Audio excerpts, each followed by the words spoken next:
Good morning, everybody, again. Yeah, from Centurion in the good old Gauteng. Quite misty in Gauteng or in Centurion this morning. Something one would expect from a place like Cape, the Western Cape, but not in Gauteng. We don't get this often. But it's good to speak to you this morning. And yeah, it's again good to meet, to remember our Lord Jesus Christ.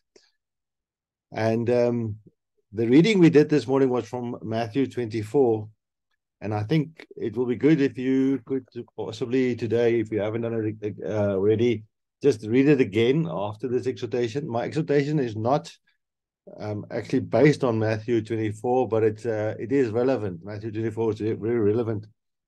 It's quite a long chapter, but you'll see there in Matthew 24, verse 45, very interesting. It says, "Who then is a faithful and wise servant, whom his Lord hath made ruler over his household, give them meat in due season." And you'll see maybe why it's not only that verse that is relevant to my exhortation, but the whole chapter starts off with Jesus telling his disciples that the temple will be demolished. It also he tells his disciples about the end times and suffering and persecution that will follow. He talks about false prophets, how believers will be deceived. So it's quite a startling chapter, starting teaching. But I think it's very important to realize that this is Jesus' own words teaching us and warning us and telling us what we can expect. So yes, indeed, we can expect hardships, and we shouldn't run away from it. He's our perfect example. He didn't run away from the crucifixion on the cross. He went through it, and also then we are told in Scripture that he saw it in the context of the joy that was set before him, eternal life, being resurrected from death. So what I want to do this morning is just to consider some important aspects in our own lives that we can follow and that we need to take cognizance of in these days. And I want to do that in context of 1 Corinthians 3, the Apostle Paul's letter to the Corinthians.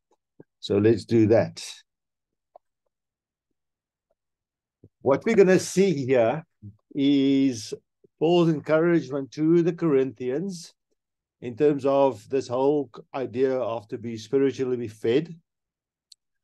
Then also to grow spiritually, but continually all the time. And then, of course, to be built up spiritually with Jesus and Jesus' teachings as our foundation.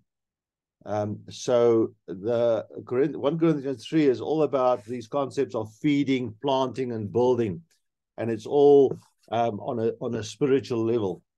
Now, on my slide there on the right-hand side, that's a picture of what Corinth would have looked like in the times of the Romans. Just for a little bit of background knowledge. All right, so you can turn to 1 Corinthians 3 but I've got the particular verses here in my PowerPoint, so you don't actually have to read. You can just follow as I go. We read in the first couple of verses of 1 Corinthians 3, Paul writes, "And I, brethren, did not speak unto you as unto spiritual, but as unto carnal, even as unto babes in Christ.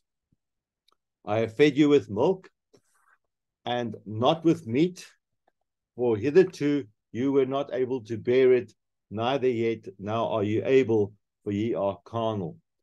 So my first comment will be immediately, you can see there, Paul talks about the believers. He has to still feed them with milk. He can't feed them with meat. And immediately that echo should now ring of the Matthew 24 verse that I've just referred to. Where's the servant that will give his family meat in due season? Right. So I think what is important here is that we should realize This is a reproof for this ecclesia, meaning, Paul wants to bring them back onto the right way. And he refers here to them saying, they're still very young in their faith, and why haven't they grown almost? They still, dabbling around with the like babies with milk, drinking milk, and they should already be, on their way to adulthood, being fed with meat. So we see that. Now, what we also find is that Peter writes based on the same concept, but Peter used it as an encouragement more for the believers, and not as a rebuke. Peter writes, he says, as newborn babes desire the sincere milk of the word, that ye may grow thereby. If so be ye have tasted that the Lord is gracious. So, we get that indication. There's the reason that you should desire milk is to grow. But of course, this whole picture that's used of a baby, as a baby grows, they don't stay on milk. They grow into adulthood and then desiring, something more substantial than milk. In Hebrews, we also read about this whole concept, or this idea, but also in the form of a rebuke. In Hebrews 5, verse 12 to 14, we read, For the time ye ought to be teachers, ye have need that one teach you again, which be the first principles of the oracles of God, and are become such as have need of milk, and not of strong meat. For everyone that uses milk is unskillful in the word of righteousness, for he is a babe. But strong meat belongeth unto them that are full age, even those who by reason of use have their senses exercised to discern both good and evil. Right, so there's clearly here in Scripture a call to us to make sure that we grow in our understanding and in our maturity, our spiritual maturity, and that we need to focus on that. And we can see here that word that's used of being unskillful, and that we need to be skillful in the words. So we find this today, a lot of people, of believers, that one can almost say remain infantile in their outlook when it comes to spiritual things, almost not thinking that it's necessary to grow, and also not understanding that it's actually a commandment for us to grow. And even although not in our community, you will find people who discourage the Bible study and the study of the things pertaining to God.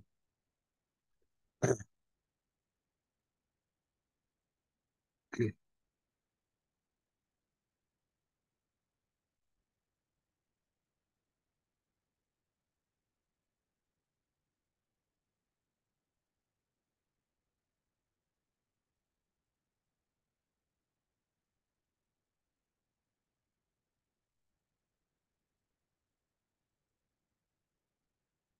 Right.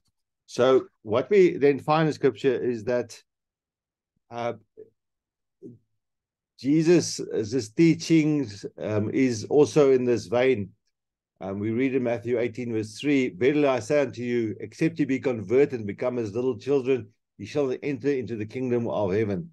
So the point being that, yes, when it comes to the things of God, and your starting point should be there to be as a little child, and we know why Jesus uses that as a reference, because children are very teachable. And they like we know when we were young, we are very teachable, and we are like sponges with new knowledge. And we find then in Ephesians 4 that Paul builds on Jesus' teaching. We read in Ephesians 4, verses 13 to 14. All come in the unity of faith and of the knowledge of the Son of God unto a perfect, that means a complete man, unto the measure of stature of the fullness of Christ, that we henceforth be no more children, tossed to and fro, and carried about with every wind of doctrine by the sleight of men and cunning craftiness, whereby they lie in wait to deceive. Okay, again, the strong connection there with Matthew 24, but also this call from Paul in his letter to the Ephesians, that we need to desire to become more a more perfect person, more full, more like Christ, because we cannot remain children, because if we do that, we will be tossed to and fro and carried around like the ship on the water, with every doctrine, funny doctrine that is going around, that people want to take us from the way that God has set before us. So we see this theme in Scripture, that we have to guard against. Some perspective on this idea. If we look at the phases almost of human growth, you're an infant between from your day of birth until you're about 1 year old, and then you become a toddler. That's when you start walking, till about 5 years old. Childhood is from 5 to 12. Adolescence is about 12 to 18. And then, of course, adulthood is 19 to death. And we even speak about young adults these days all the time. And I think it's a fair question to ask yourself. You don't have to answer aloud, but one has to consider, where are you? Where am I on this path? And, am I ready to teach other people, and I'm still also ready to, to be taught and to learn and to grow? We need to ask ourselves that question. And also, as you can see, it's not just the big jumps from being a toddler to being an adult. There's many stages in between. So there's this whole growth idea is very strong here in Scripture. But what we have to also then understand is, because we belong to this community or this family of believers, and we are all still growing, that will lead to situations where we have to be cognizant of, and also we have to manage and understand that it could happen, misunderstandings, people that are immature, the behavior of people that is around us, and it will be like that until the day that Jesus returns. But I think what is encouraging is to understand that even in those days of Paul, when he wrote to the Corinthians, they had that same type of problems. Paul writes in verse 3, "For you are still of the flesh, for while there is jealousy and strife among you, you are not of the flesh and behaving only in a human way." So we need to understand that could be also in our community, and we certainly have seen this happening, and we have to be, again, have a mind like Christ, and depend on our older and more adult members to step in and to assist with addressing these issues within the ecclesia. So we have seen in these couple of verses this whole idea of us being fed, and we need to be fed, and we need to open ourselves to be fed with the stronger or the more nutritious meat, and also, as we all know, it's also it takes more to absorb the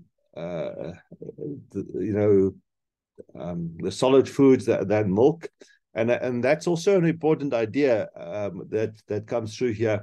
As we have read in Matthew 24, we have to be strong, and we have to understand, and we have to allow God's word and Jesus' teachings, God's teachings, the apostles' teachings to us, to make us strong, because we are looking towards a day before, or a time before Jesus' return, when the world, it will become worse than it is now.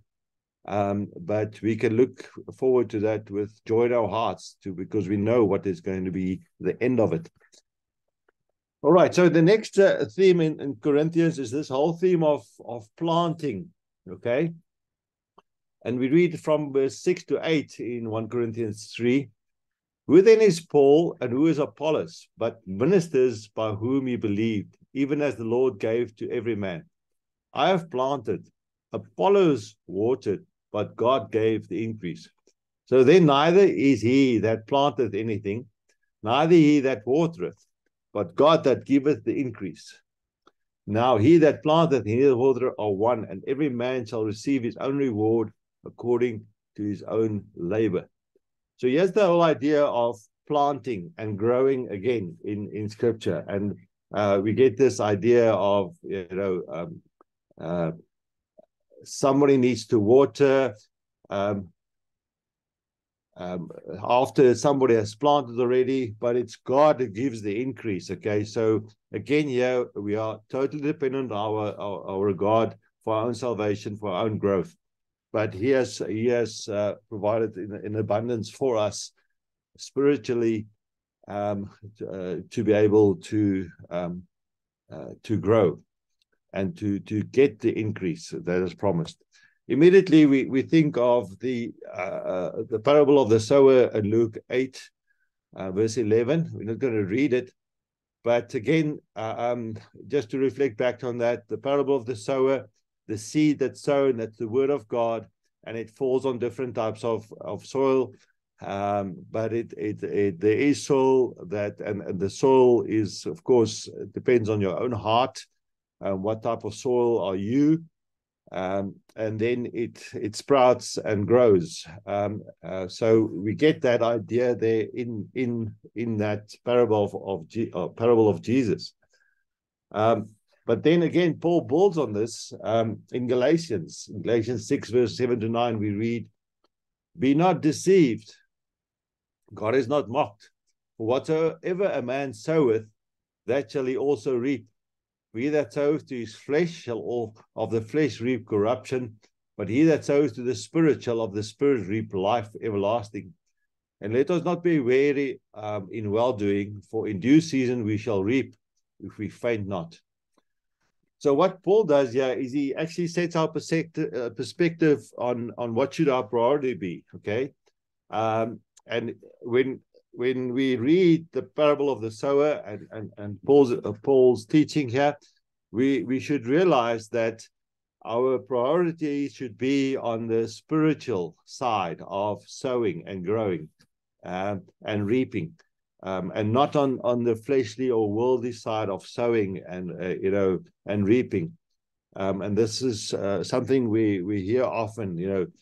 People give because they are going to receive more. That's not what it's about. It's about this spiritual growth, the spiritual sowing of God's word, and how it affects our lives and how it affects the lives of the people around us.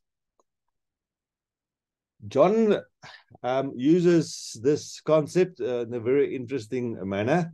We read in 1 John 3, verse 9, "Whosoever is born of God, both that doth not commit sin, for his seed remaineth in him, and he cannot sin because he is born of God." Right, so we get this teaching from John, and let's just see what John is telling us here. Now, I think the first interesting thing is that if we read Psalm 58, verse 3, we again get this idea from the psalmist that a baby from the womb is estranged from God and born and wicked. The wicked person comes from an estranged baby from the womb, And this estranged means not walking, not walking according to the ways of God. And then it talks about speaking lies, again, being deceived. People that want to deceive you, they speak lies. But we read there in 1 John, that which is born of God cannot sin. Okay, so what is John on about here? You see, when we are born as a babe, to be born of God, it means to be sown, born, and this is also again on the spiritual level. We read in Colossians 3 verse 10, the new man, which is renewed in knowledge after the image of him that created him. Okay, so immediately here again we get this whole idea of old man, new man, and this whole spiritual versus the natural. That this is what John is referring to for us over here. John is here talking about this two identities within the believer. And we see this very nicely demonstrated in Romans chapter 7, this whole idea of the new man and old man. And you can read Romans chapter 7, the whole chapter, but I've just taken out here verse 25. Paul writes, he says, I thank God through Jesus Christ our Lord. So then with the mind, I myself serve the law, but with this flesh, the law of sin. Now, yeah, we see even Paul struggling with this whole thing of this two identities of the sinful flesh, but in his spirit, he wants to serve God. Okay.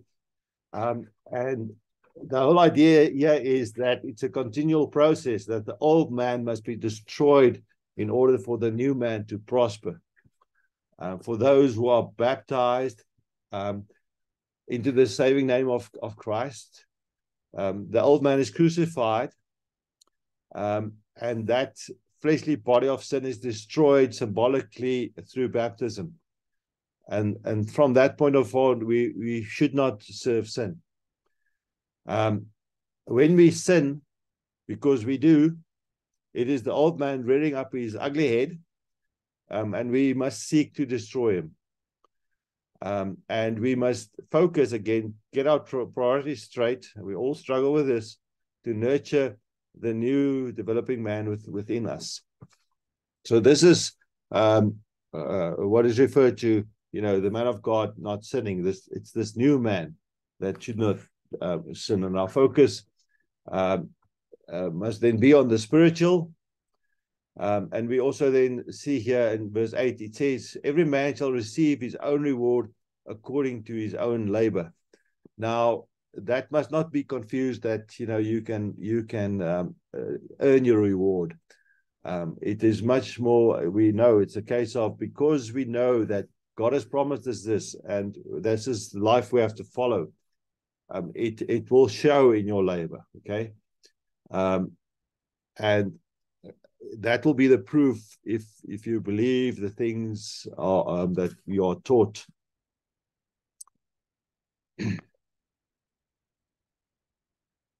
We also read in 1 Timothy 5 verse 17, let the elders that rule well be counted worthy of double honor, especially they who labor in the word and doctrine. Okay, so here again, it's on the spiritual level, this laboring in the word and in doctrine, very important.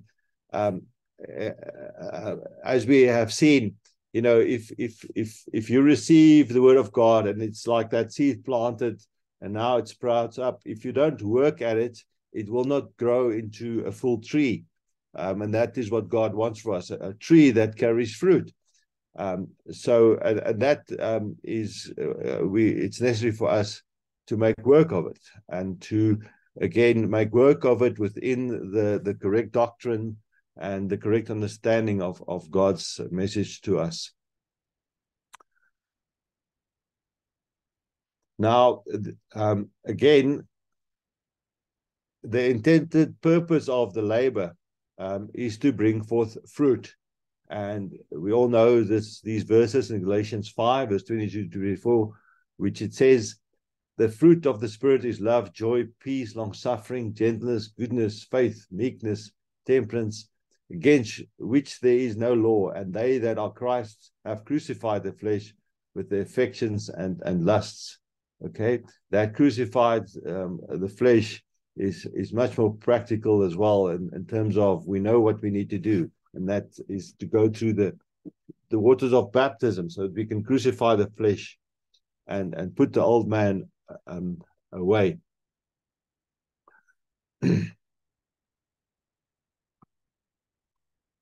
We read in John 15, verse 1 to 8, Jesus teaches, I'm the true vine, and my Father is the husbandman. Every branch in me that beareth not fruit, he taketh away, and every branch that beareth fruit, he purgeth it, that it bring forth no fruit. Abide in me, and I in you. As the branch cannot bear fruit of itself, except it abide in the vine, no more can ye, except ye abide in me. Herein is my Father glorified, that ye bear much fruit, so shall ye be my disciples. So I think I asked the question earlier, in terms of this growth path of infancy to adulthood, where are you? We are given a lot of tools in Scripture of how to measure ourselves, and we should ask ourselves, the fruit that you bear, what can you work on? And then, where are you? Now, in Psalm, the first Psalm, 1 to 3, we get this picture of the tree. And I think it's important to understand that we are on our way to grow, okay? But we must grow. And this Psalm, to me, is a kingdom Psalm. And I'll tell you why, but let's just read those three first verses of Psalm. Blessed is the man that walketh not in the counsel of the ungodly, nor standeth in the way of sinners, nor sitteth in the seat of the scornful. But his delight is in the law of the Lord, and in his law doth he meditate day and night. And he shall be like a tree planted by the rivers of waters, that bringeth forth his fruit in his season. His leaf also shall not wither, and whatsoever he doeth shall prosper. Okay, so for me, this whole idea of the leaf that shall not wither, okay, to me, it references and it shows us forward to the kingdom time when we will not wither. All right, so we had this whole idea of planting and growing in Corinthians, what is expected of us, and how we can also then view that on a spiritual level. So the last aspect that we want to look at is this whole aspect of building, and what should we be building then, according to Paul in his letter to the Corinthians. We read in verse 10 and 11 of Corinthians 3, according to the grace of God, which is given unto me as a wise master builder, I have laid the foundation, and another buildeth thereon. But let every man take heed how he buildeth thereon. For other foundation can no man lay than that which is laid, which is Jesus Christ. Okay, so we should be building, and we shall see it's referred to as a house for God, and we should lay that house that we are building on this foundation, and that foundation is Jesus Christ. Okay.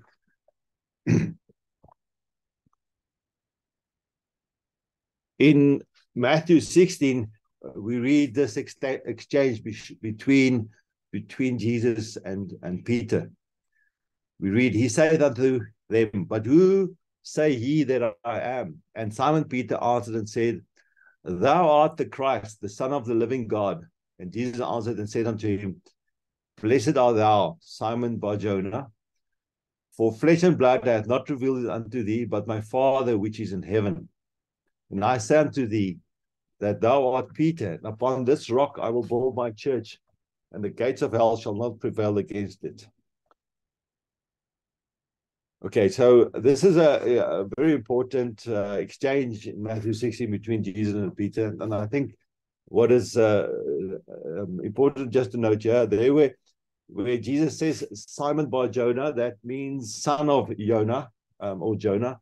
So Simon, the son of Jonah, he says to him that, that knowledge that Christ is the Son of the living God is foundational to what we believe And God, our Father, has revealed that to Simon. And he was also called Simon, or his name was also then Simon Peter. Peter, as a name, actually means rock, okay? And we now know that the foundation is this idea, or not this idea, this truth that Jesus is the Son of God. So that's why Jesus says to him, "Thou art Peter, and upon this rock I will build my church."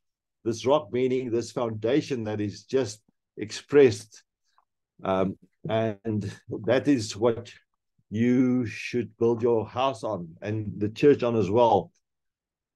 And it says to us there that, the gates of hell shall not prevail against it. So whatever comes across, if you build your house on this correct foundation, you don't have to be, there's no need to be worryful or scared or afraid of what is going to happen until that day when Jesus returns. In Hebrews 3, verse 5 to 6, we read, "Whose house are we, if we hold fast the confidence and the rejoicing of the hope firm unto the end?" Okay, so we want to be God's house, built on that firm foundation. Also, Peter also described the believers. You also, as lively stones, are built up a spiritual house and holy priesthood to offer spiritual sacrifices acceptable to God by Jesus Christ. All right, so this is how Peter describes the believers, as a spiritual house. Okay, and we get this idea of one spiritual house, but many members, as the fruit of the vine. I mean, a bunch of grapes, it's one bunch fruit, but there's many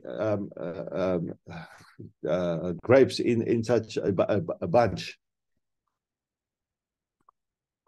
Okay, I hope the writing is not too small, because I think what's important here, I just wanted to show you that in the book of Ezra, we also get lessons from the rebuilding of Solomon's temple. In Ezra 4, verse 1 and 2, we read, "Let us build with you, for we seek your God as you do, and we do sacrifice unto him since the days of Esarhaddon, king of Assur, which brought us up hither." Now, what happened here is that Ezra wanted to was building the temple, and there was many people around that said, "Hey, Ezra, let's come and help you." People other than the Jews, okay, that wanted to come and help. And in our perspective, wow, people want to help, let them come and help. But what happens here is, we read in verse 3 of Ezra 4, "You have nothing to do with us building a house to our God, us to build.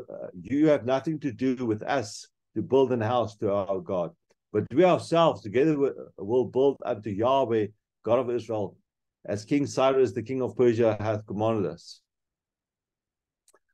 Okay, so Ezra refuses for the people around, people non-Jews, to help build the temple. We read in 2 Corinthians 6, verse 15 to 17, "What a concord hath Christ with Belial, or what part he that believeth with an infidel? And what agreement hath the temple of God with idols? We are the temple of the living God. Wherefore come out from among them, and be ye separate, saith the Lord, and touch not the unclean thing, and I will receive you." Very important lesson here in terms of when we are busy with building the spiritual house, who do we allow helping us to build this spiritual house? And we should be very wary of people not believing the same as us in terms of building, because of this warning we also received in Matthew 24 of false prophets, people who want to deceive us. And we could then, of course, wrongly build, and not build in truth. So there's a spiritual application in this whole story to Ezra, with us building God's house on the correct foundation. We see the Jews that come out from among the nations, amongst whom they were scattered, to be a separate people to the glory of their God. Okay, so spiritually, we as spiritual Jews, heirs of Abraham, we need to also separate ourselves from false teachings. There should be no question as to whether those who believed in a God or gods other than Yahweh should be permitted to be part of the ecclesia. Okay, so we should be wary of that, and the lesson is there for us. And I stated there, it's a valuable lesson even today, from days of old, and you ignore that lesson at your own peril.